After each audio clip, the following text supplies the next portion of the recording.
Good morning. I'm Mary Winters. I am the owner of About Senior Solutions, a gerontologist, and you are watching Visionary Aging. This is a show we put together to empower everyone to find the best resources to age successfully and with as much determination and with as much vigor and with as much of everything that you possibly need. So we have the gamut of resources that we've included here on this program. We've had over 100 programs so far.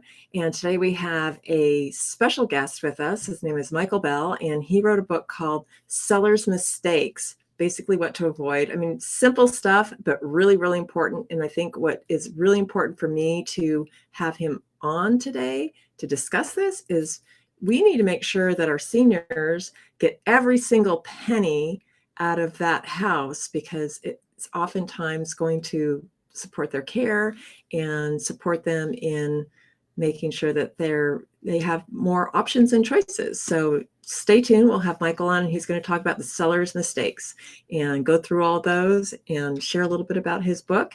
We also have Ramona's 100th birthday, and she has a request for people to send her well wishes. Her family's going to be celebrating her at a wonderful birthday party.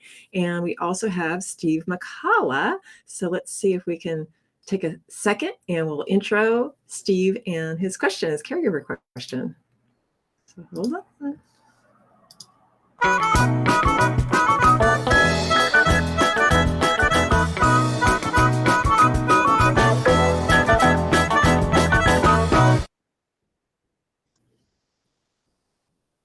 So here we go. Good morning, Mary. Good morning. You're in your office today, huh? Yes. Coming to you live from downtown Los Angeles. Nice. Okay. So what kind of a caregiver question did you get? We have a great question and something that I'm actually interested in the answer as well. So it comes from a lady. Her mom, elderly mom, does not want to get out of the house. And the lady is worried about her mom's dental care and wants to know what she could do for her mom, to give her some dental care when she can't get out of the house or won't get out of the house. What are the options? So we have concierge services for all sorts of things now. I have podiatrists that I send to, and this is all covered. That's covered under Medicare. Others are private pay in addition to the services that are covered under your insurance. We have podiatrists, we have doctors, we have dentists who will come to your home too. So we have some fabulous mobile dentists. In fact, we've had Dr. Mendel on the show in the past, and she's a great resource, and she's all over the Southland with her little nice growing group of dentists who will come to your senior living facility or your home personally. And I've watched them do incredible work. They bring everything in, including some small little things that they orchestrate for x-rays and all kinds of things. And they work on you right there in the convenience of your home. And they do a fabulous job. It's like they have this amazing intuition in how to deal with very fearful older adults in particular. And they do a great job. So I would say if you need that resource, please feel free to call our office, 626-359-0108. And we can get that off to you. And that's a great question. Yeah, really nice. Thank you. So we have Michael Bell on with us today. I'm excited to hear him. Yeah. So he's going to talk about the mistakes about selling your home. And, it's been a seller's market, but it's starting to swing. So I think it's going to be really important to make sure that we do everything we can to suck every dollar out of our house that we're selling. And in particular, I think it's important for our seniors to make sure that they have everything that they need too. So let's go ahead and we'll bring Mike Bell on. You want to come on later? All right. Sounds good. All right. Sounds good. Have a great show. All right. Thanks. And here we go. We're going to bring Michael on with us. Good morning, Michael. How are you? Mary, I'm doing great. Good morning. Good. So you wrote a book, Seller's Mistakes. I'm going to bring it up here. And tell me about that. You've got it in your hands too, but tell me about this. What made you think about writing this book? Well, thank you for having me on the show. I really appreciate it. It's I've wanted to be on your show for a long time, I have to say. So I'm really excited. So thank you. Well, what happened with me was that for years, I've been selling for 25 years, and there were things that the industry was telling us to do that just didn't seem like it was really good for the client. And I never really understood it. So what I did was I did a deep dive in the statistics that's out there. Okay. And actually, the National Association of Realtors puts out 160,000 piece questionnaire to people that just bought a house and just sold a house, and they ask them all these questions like, how did you find your realtor? What worked? What didn't work? How did you find the house, etc. And it was stunning, the information that came out of that. And so I decided to write a research book, or I'm sorry, a research article, like it's called a white paper, and it was loaded up with statistics. And I thought it was really stunning what I was learning, because real estate brokerages, they want their realtors to do open houses. They want their realtors to have the for sale sign out in front. They want the realtors to do print ads and mailers and knock on doors and things like that. But what's stunning was the data that came out of all of this is that those are actually very ineffective. And in some respects, they're really dangerous. So I've actually met a publisher, and he said there's an amazing book in there. So it took me a long time. It took me 5 years, and I guess anything that's worth something is worth the time. Sure. And I'd be happy to talk about some of the mistakes that people make. Yeah, let's talk about it. In fact, I think it's also kind of interesting too, because when you came out with a book, you just thought, I'll give it to my clients, my friends, and it's kind of a coup to say I wrote a book, right? Sure. And you've had some really amazing, not just recognition, but interest. People are kind of banging down your door to get this book too, which is also it was a surprise to you, right? It was a surprise. To be quite frank with you, I was hoping to sell a few hundred copies. It sold 38,000 copies. It's been in print for a little bit over a year. That's great. I'm a first-time author. I don't think I'll write again. It was such a hard task. If anybody's written before, it's really tough. It's great though after it's done. But I'm a full-time real estate broker in Pasadena with Sotheby's International, and I just sell homes for full-time. But in terms of going back to the book and some of the shocking statistics that I've found, and these statistics can actually be found by anybody if you just go online and just do a little bit of research, which most people don't do, and even most agents don't do. This is an interesting statistics.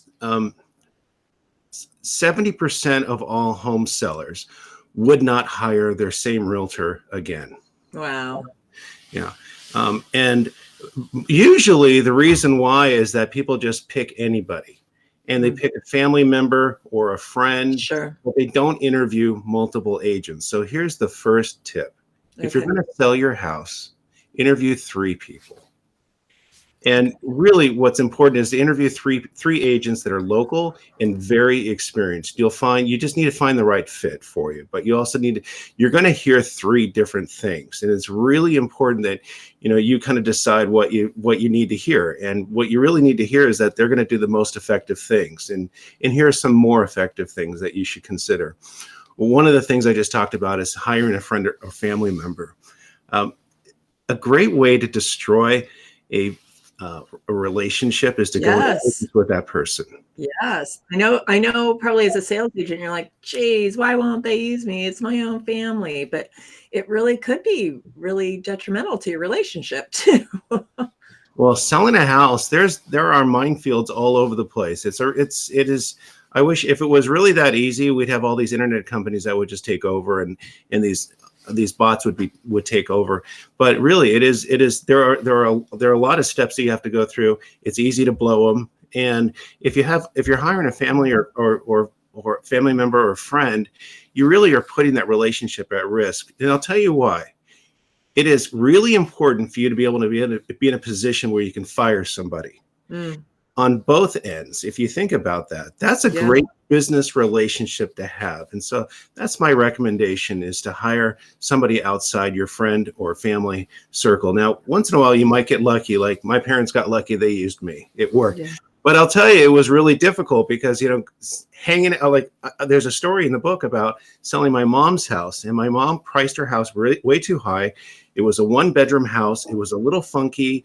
Her husband was a general contractor. It took 6 months to sell this house. Wow. You know, I really didn't want to go to my mom's house and talk about real estate. I wanted to be her son, but I was her realtor. So it was stressful for me too. Sure.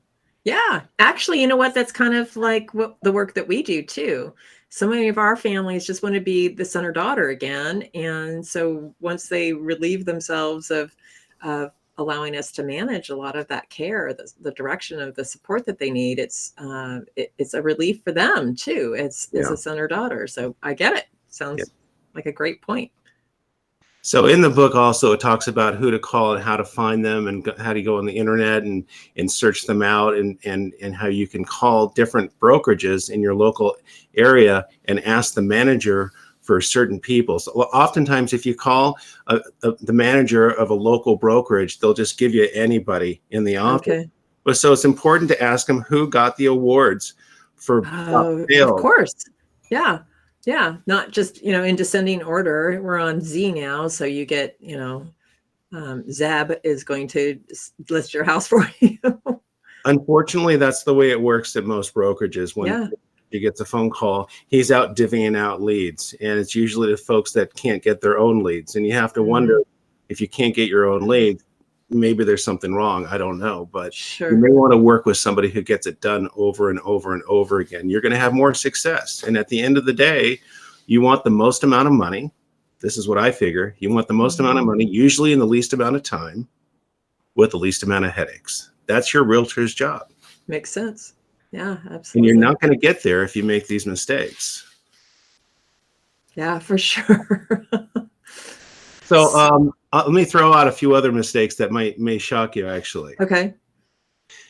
Open houses. Now, we had the largest run-up in prices in real estate history during the pandemic for a few years there. But guess what? Nationwide, open houses were outlawed.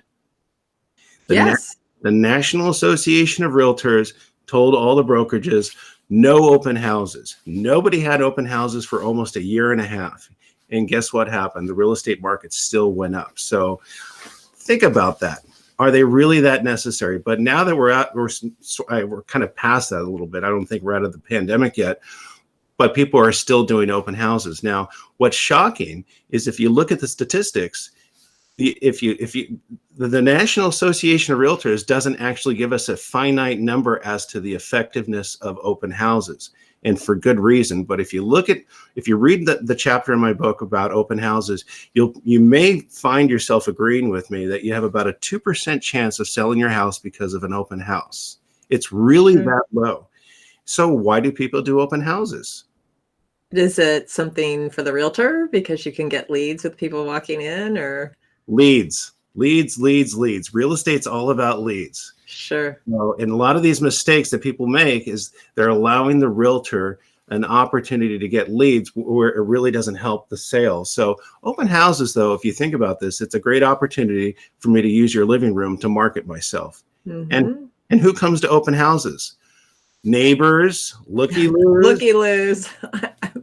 I'm one of them sometimes. I like to see. How about this, though? People that are thinking about selling their home. They go to open houses. None of those people are thinking about buying your house. So I just think it really is a failed business strategy to think that someone's going to go out and go get a hamburger and on the way they're going to buy your house. It just really doesn't work that way. But this is the shocking thing. If you want to hear something really shocking, remember I was saying there's 160,000 piece questionnaire that gets mailed out to buyers and sellers, and they also do surveys with real estate agents. Yes. 49% of all realtors that do open houses arm themselves. They arm themselves with a gun, with a knife, with a taser, or with pepper spray. 49%. It's incredibly dangerous to just let strangers walk into your house, and the real estate agents know this. Half of them arm themselves. Wow. So you have to wonder, gosh, is it really that important to get leads? But for some real estate agents, it is. Wow, that's really interesting. I know especially with a larger home too. And if you have more than one person, how are you managing people at the door? And you hear stories of jewelry being stolen or people popping out of closets after the open house is over. It is really a frightening thing. So I, It's hard to monitor what's going on in an open house. It really Mhm. is. If five people are in the house or eight people, and oftentimes when there is an issue, Mhm. they often backtrack and find out that the person that came through the house, they were acting like they were a big family or as a couple, and they were dressed nicely and everything like that, but they're criminals. Let's put it, let's put it out there. So Sure. you have to be really careful.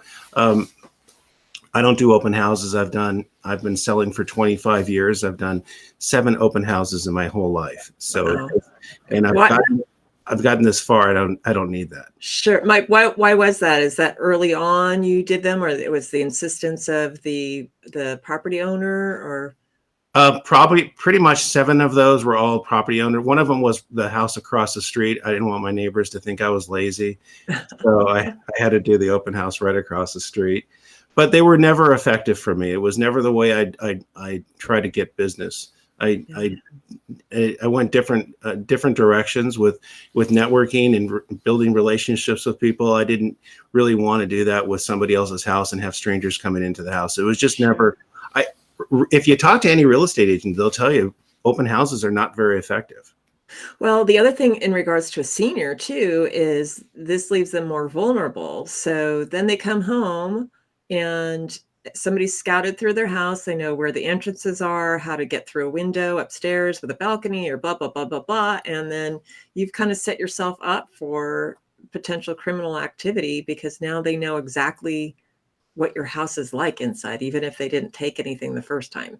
So I'm not saying that every open house has a criminal that's definitely going to create a crime, but why would we want our seniors to be more vulnerable, or anybody for that matter, after we've exposed all of our our home to them? So that's a great point. Why set yourself up? And the thing is too, realtors will come to a seller and say, "I'll do open houses until your house sells." Mm, That's a trigger warning. You need to be careful about that. You need to be careful okay. about the agent that tells you that they're going to do open houses as part of their major plan to sell your house. And at least half of the agents that you interview will probably say that. And it's just because people, agents need to get leads. Everybody knows that in real estate that if for every listing, you ought to be able to get 2 really good leads out of it. And that's one Interesting. way. And so don't let the realtor use you for their business. Do the things that are more effective. Yeah. Yeah, when the pandemic did hit, it was interesting.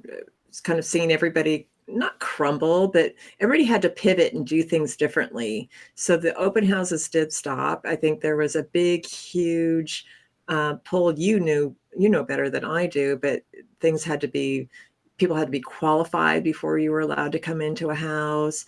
It was scheduled with an appointment. And I thought, well, why aren't we doing that already? Right? I mean, I why would actually, you want anybody just coming through your house? I kind of miss those old days. I have to be honest with you. Yeah, because Interesting. we required people to be qualified and we would know who they were before they came into the house. Robberies went down, missing items went down. It Wow. was kind of nice, but unfortunately, open houses are a big part of real estate again. Here we are. So, but I Interesting. really want to get that information out there. Thank you. The other things that were kind of shocking is the real estate sign. And according to the statistics, you have about a 1% chance of selling your house because of a real estate sign. But Really? the real estate sign causes problems too. Hmm. And think about this too. The real estate sign can't go viral like a post on Facebook or on social media, but a real estate sign oftentimes says your house is vacant, or it kind of like in a way invites people to just walk into your backyard. And this happens a lot where Yikes. they see the sign and they just think, I'll just act like I'm a buyer. And oftentimes people will tell you that when they put their house on the market and there's a for sale sign, they'll be eating breakfast and someone's like looking inside their house. Oh, God. It's So it kind of invites people, to go into your backyard. So you have to be careful. If you're going to have a real estate sign, you can have one of these little sign writers that say, basically, it'll say by appointment or something like that. And you kind of hope that they read that. But most of my clients decide, after I explain to them that with the statistics and the dangerousness, that we decide not to do a real estate sign. In the old days, before the internet, it was really important. But really, the sign really all it really does is just market yourself to your surrounding neighbors, and that usually those aren't your buyers. Oh gosh. Right. Well, we're talking with Michael Bell, and he wrote the book Seller Mistakes. In fact, I'm going to bring your book up here again, and really appreciate some of these things that you're talking about, because I think in particular, we do not want our seniors to be vulnerable to some of these kind of crazy situations. And I think it's important to share this information. This is pretty shocking, actually. Not a surprise, though, really. I mean, if you think about it, we're completely opening the door for anybody to come into our home. So I'm glad you're sharing this information. The book is full of statistics. It is not really my opinion at all. They're just all kind of shocking things, and it's really a look behind the curtain of our real estate community. And it's funny, on my book is for sale on Amazon, and if you bought it, you can actually do a review. And I've got some bad reviews, and the bad reviews are from real estate agents. They're upset that I wrote this book. That's funny, yeah, because you took all their lead systems away, right? Yeah, I exposed them all. Oh, funny. What else? What is another major one for you that was probably just as shocking as some of these others you've mentioned? One of the things anybody should think about is when they sell a house, we have something called dual agency. Dual agency is when the agent represents both the buyer and the seller. You're looking really good if you interview an agent that tells you up front at the very beginning, hopefully within the first few minutes, that they will not represent a buyer on your transaction. Because dual agency, when they represent both sides, it's a conflict. An attorney can't represent both sides. It's against the law. Now, what's kind of shocking for a lot of people is that in the United States, there's 5 states that completely forbid dual agency. It's against the law in 5 states, but in California, it's allowed as long as it's disclosed. Now, the disclosure is in really fine print. It's part of the civil code, and most people kind of breeze over it. Now, how do you avoid this? Well, first of all, your agent should be able to tell you that they won't do that. And very few agents will do that. I would say probably 20% of the agents will tell you up front that they won't represent a buyer on your transaction. Now, if you are interviewing an agent, just tell them, hey, I want sole representation. I want you to only represent my interests. I don't want you to represent a buyer. Most agents will say yes. Now, if the agent says, well, but I have these great buyers, you're missing out on the marketplace. Let me tell you, you're not missing out on the marketplace. You're not missing out at all. It's probably not a very good fit, because I'll tell you why. When an agent has their own buyer, they tend to work a lot harder because they're making double the commission. Does that make sense? You can only work so hard, right? But this is the thing. If an agent is representing a buyer and there's another agent out there that has a buyer, that agent, your agent, has to tell them they have their own buyer, which makes people go, I don't even want to write an offer on the property, because the listing agent already has the buyer. So you actually shoot yourself in the foot if you hire somebody who practices dual agency. And I'll tell you one thing. A lot of people don't understand. A lot of people don't understand the words dual agency. It's kind of an industry term. But if you, as a homeowner, say those words, it's going to key that real estate agent into knowing that you really know what you're talking about. So it's a big thing to say, hey, I don't want you to practice dual agency. Interesting. There's one whole chapter on all of this. It's kind of shocking, and there's a lot of different folds into this of how this works and how it works really to your disadvantage. But that's one big mistake that people make, is don't have an agent come to your house and say, I already have buyers for your house. Yeah. Okay. Yeah. The other thing that's kind of interesting about that too is, especially as we get into a tighter market, who's to say they don't go back to the buyer and say, I know they're going to take such and such, and they've already told me that such and such in the back porch needs to be done. So you could probably ask for a reduction, or, and so you've just kind of shared all of your personal cards, not to say that you're not going to disclose things about the house that need to be disclosed, but why should your listing agent know all of those personal things with the buyer? It's a huge conflict. Get this. Yeah. The agent for the seller, their job is to make you the most amount of money. The agent for the buyer is their job is to get the house for as cheap as possible. Those two things are at odds. How can one person do that? Yeah. Like I said, an attorney can't do it. So, but unfortunately, I don't know if that's going to change in California. The dual agents, the California Association of Realtors in Sacramento is really focused on affordable housing and other issues. They're not really, unfortunately, they're not very focused on the dual agency issue so much. Yeah. So Michael, just recap really quickly. I know you have others, and people are just going to have to pull up the book, Seller's Mistakes.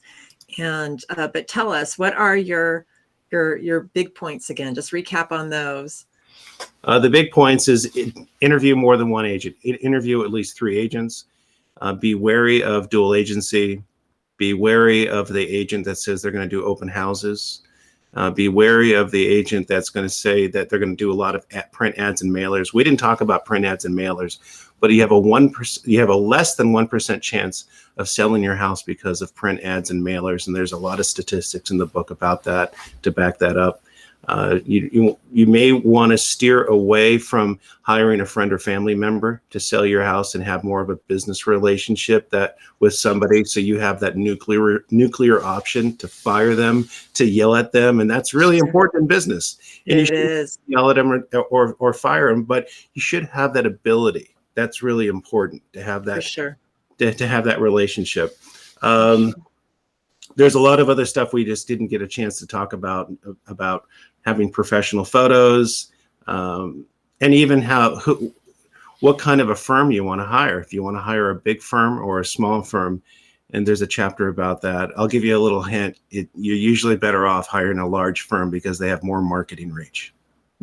Interesting. Great to know. Well, how do we get a hold of you? I heard that your book's sold on Amazon, but how do people get a hold of you, Michael? My website is michaelbbell.com. And if you shoot me an email, I'll be happy to send you a free copy of the audiobook of this. Great. Thank you for your knowledge, and thank you for sharing that. I think it's helpful for all of our seniors, and hopefully you can stay with us towards the end, and we'll bring you back and see how things are going for the weekend. All right. So thank you so much, and we will have you back soon. Hold on. We're going to go and we're going to talk about Ramona's birthday, because I think that's only fair. When you're 100 years old, you've been waiting a long time to celebrate something very special. So let's go ahead and we're going to bring Ramona on.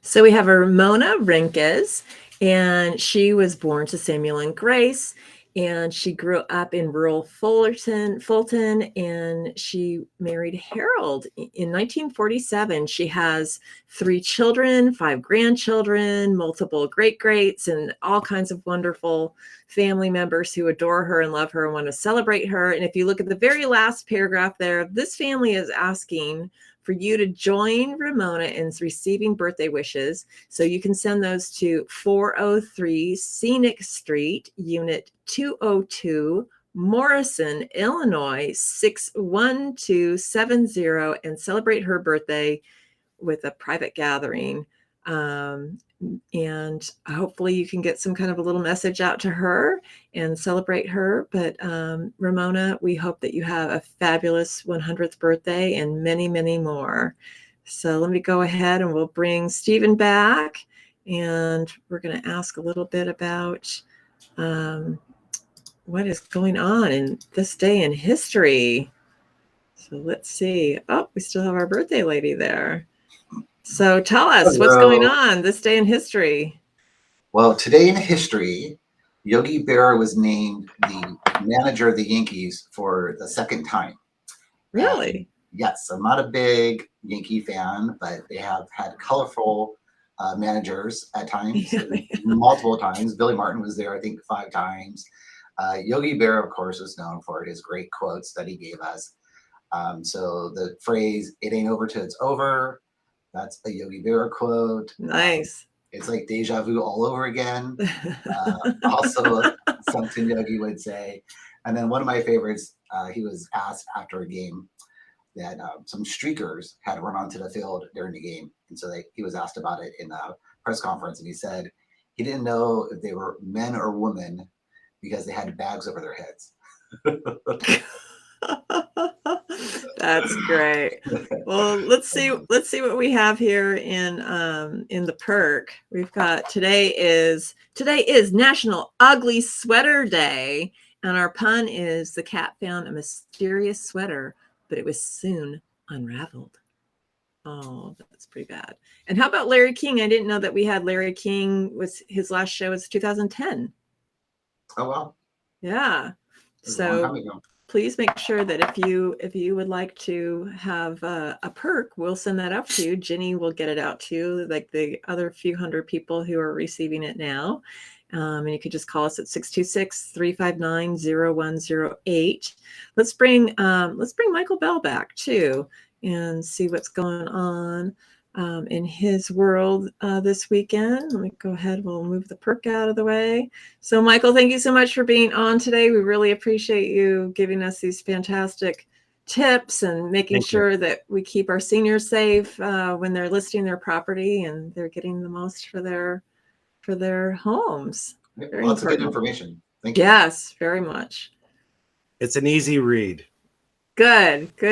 So again, tell us how somebody reaches out to you to get your book. And the easiest thing is probably go to my website. It's Michael B. Bell. There's 2 B's there, michaelbbell.com. And my email's there. My phone number's there. I'd be happy to help anybody, anywhere, really in the world if you need a referral. But I'd be happy. I always have 5 or 20 minutes to chat with anybody, and I just want to get this information out there and help people. It's shocking that I've sold 38,000 copies. Congratulations. That's great. This thing keeps selling, and but it's really all just about helping people and being of service to them. And this information is really important. It is. Thank you. Thank you so much. All right, everyone. Quick question. I have a follow-up question. And if you already answered it, I apologize. You mentioned 49% of realtors have some weapon on them. When is that? Is that like a stat from 2022 and is it like from Southern California area, or is that realtors like nationwide? That was the year prior to the pandemic happening. So that was in 2019. Those stats were, and I'm sure they're about the same now. Yeah. What's funny is when I started in the business, we had Realtor Safety Day, and that quickly morphed into Realtor Safety Week. And the next 2 years later, it went to Realtor Safety Month. They really have to have Realtor Safety Year, but we have Realtor Safety Month. Is that important? And we have consultants that come to the brokerages and explain about safety. You should have two different people in the house. You need to understand where the exits are. You need to ask the client if there's guns in the house. You need to know about the knives in the kitchen. I mean, it's crazy. I don't know why people do open houses, but they don't. Well, it's like when I worked psych, you had to know where the exits were. You wanted to position yourself, towards the exit of something when you're dealing with a psychotic individual who is violent, and you don't know who's walking into the open house. It's a complete surprise who's going to walk in there. And if you have any of your listeners that want to find a realtor and they have a hard time, call me. I have a great network. I'll help you out. I'll help find somebody for you. Great. All right. Thank you, everyone. Have a great weekend. Right. Have a good weekend. Right. Okay. There we go.